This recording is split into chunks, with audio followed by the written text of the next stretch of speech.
ইস্কনের একজন ধর্মগুরু প্রভু চিন্ময় কৃষ্ণ দাস মহাশয়, শেখ কৃষ্ণ দাস মহাশয়কে বিনা অপরাধে বাংলাদেশ তাকে ফাঁসিয়েছে। অনৈতিকভাবে মিথ্যা মামলায় তাকে ফাঁসিয়েছে।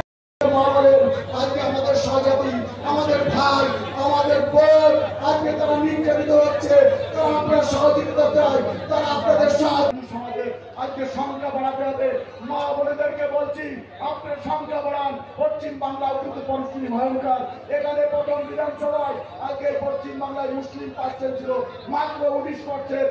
আজকে পশ্চিম বাংলায় মুসলিমের সংখ্যা 35%। নেতৃত্ব দিয়েছিলেন আর সেই মিছিলে সেখানে স্লোগান ছিল রাম রাঘব রাম রাঘব রাম রাঘব রক্ষমান কৃষ্ণ কেশব কৃষ্ণ কেশব কৃষ্ণ কেশব ত্রাহিমাম হরে কৃষ্ণ কৃষ্ণ কৃষ্ণ হরে হরে হরে রাম।